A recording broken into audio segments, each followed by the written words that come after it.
Welcome back to Goshen Prepping, everybody. I'm glad you're here. Listen, in an emergency, you can't depend on anyone coming to help you out.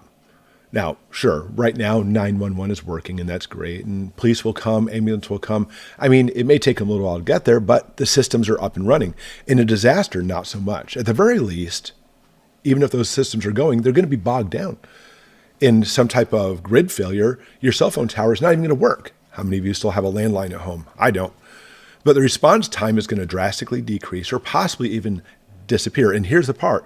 That's during the time when seconds, if not minutes, count life or death. And if you can't get the police there, an ambulance there, or anything else there in that amount of time, well, obviously it's really a big problem. When we talk about more long-term, yeah, it's obviously going to get a lot worse. So obviously self-sufficiency is the key. But here's the news. Ready for this? I don't know if you know this. FEMA's funds are getting cut. We're not getting into FEMA. Good or bad, that's not the point. We're preppers. We don't care what happens in the news except how it's going to affect us. And that's exactly what we're talking about, because with FEMA, the response time may be even worse than they already are. You know what I'm saying? Right now, we're looking at about half their workforce is getting cut. So here's the thing. The whole purpose of this is try to get it so the states take over. I'm all about wanting the states be in charge of more of the states rather than having federal mandates anyway. That's a great thing. But in this case, obviously, FEMA could be problematic because we want the government there for us, right? Well, not necessarily. If you remember Ronald Reagan's words, I'm from the government and I'm here to help. He said those are the most 9 dangerous words in the English language. The government is not there to help. Well, they are. They're there to help themselves. And America may not have been founded for that purpose, but that's certainly the way it is now, that politicians, practically speaking, are there to help themselves. Again, listen, I'm an optimist. I always try to look for the good in people. I believe there are some people in our government right now trying to help out the system for you and me and trying to make it better. I truly believe that. But here's the thing. Nevertheless, FEMA's getting cut, and we're going to have to, have more self-sufficiency and take care of ourselves. All right, so number one rule, the government's not really there for you. They want to be sometimes. Maybe your local police are, maybe your local hospitals are, but understand that the police do that because they get paid and the hospital gets paid. It really still is a self-enlightened, self-interest type situation in which they want to obviously do this because it's a job for them. I don't see the hospitals or police officers volunteering their time, and I'm not saying I would either. But you have to understand that they are there for you, but it may be seriously limited. So self-sufficiency is key for yourself, your family, for your prepper group. Hope you have a prepper group. We'll talk about that in a few minutes. And then you have to ask yourself these questions. Ready? This is the meat and potatoes of this video. Ask yourself these questions to see if you're ready and see if you're ready to prepare. Number one, do you know your area? When we talk about area, we don't mean like your roads and neighborhoods. We're talking about what disasters hit you. What disasters could hit your area? Like up here in beautiful Michigan, obviously snow, winter, blizzards, etc. Are we going to have a heat wave? Well, in Michigan, we think it's a heat wave, where people down south are like, oh, we'd rather have those temperatures. We're talking about a heat wave of 90. But tornadoes, yeah, some hit up this area. Earthquakes, not so much, even though some hit here, nothing really catastrophic. What about you? That's what you need to ask yourself. Look at all the possible, probable disasters in your area and prepare for those specifically. Next question is, how long will it take medical to get out to your house? Right now, how long will it take where things are relatively peaceful? Like, for example, out here in the country, we're talking about more than likely 20 minutes or more, possibly 30 minutes for an ambulance to get out here. Same for the police as well. And again, when we talk about like a home invasion, when we talk about medical problems where seconds or minutes count, forget it. That's never going to happen. So you need to focus in the area. Maybe you actually live right next to a police department and you don't have to worry about that so much. But in a disaster, it's going to be even worse.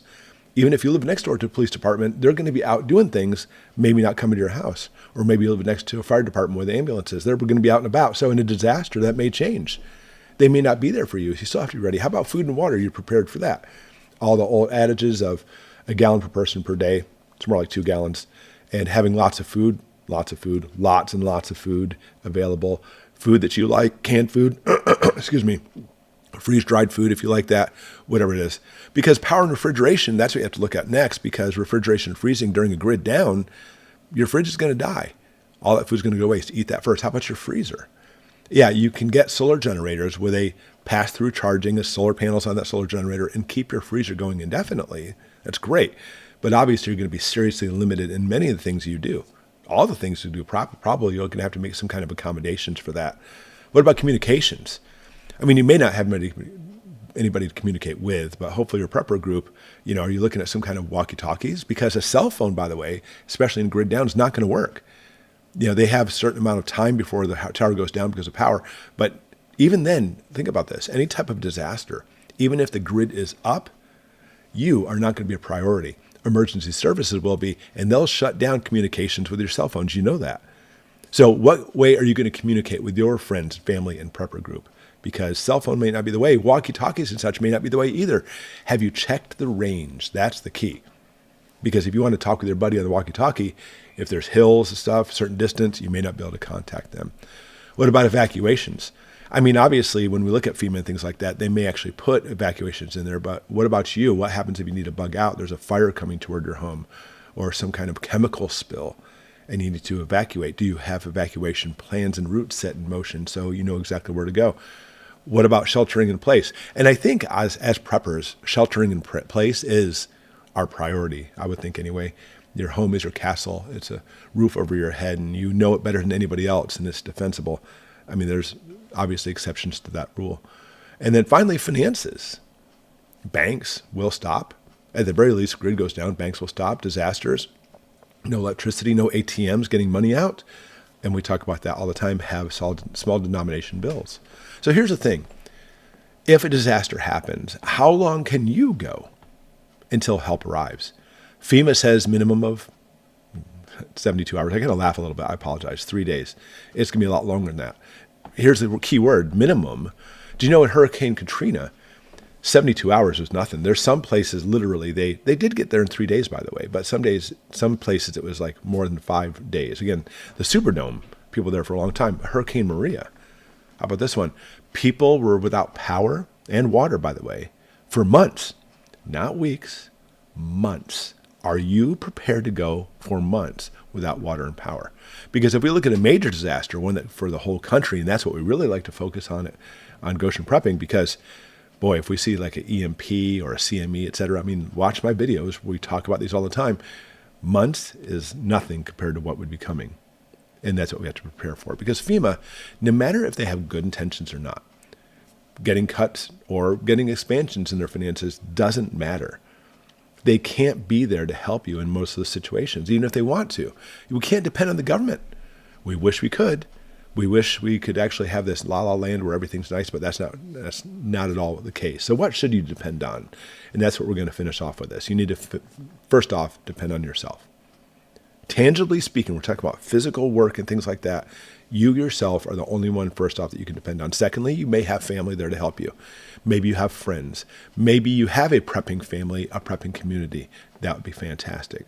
Neighbors, you may have a best friend neighbor that could probably help you, but you never know. In desperate situations, people do weird things. So I would actually try to start a prepping community if you possibly can. And it's really easy to do that. We want to stay anonymous in most cases, but if you go to your local pawn shop, local farm store, go to your library, put up flyers and set up a time for you guys to have a prepper meetup. I have people ask me all the time, hey, do you know of any meetups in our area? You're the leader, my friend. You do it. Take care of it. And that way people will start coming together. And on there you can say, we're meeting at such and such park at this time. You don't have to give them your name, phone number, address, nothing like that. You can be anonymous. You can make up, how about this, your own fun name. That sounds good. All right. Hope this helps out and put a little fun into this. But obviously, in this situation, the government is not there for you. No matter how much people in the government want to be there for you, our services want to be there for you, that's not realism. That's not realistic. We have to prepare for ourselves and be ready. And that's why we're preppers. We're Goshen Prepping. If the video helped you at all, give us a thumbs up. We appreciate it. But of course, we've got lots of videos that we put out. Go through them, all kinds of different subjects to be able to help you prepare. And that's the key, so we can be ready during a disaster. Thanks for watching, everybody. I appreciate you being here. We will see you next time.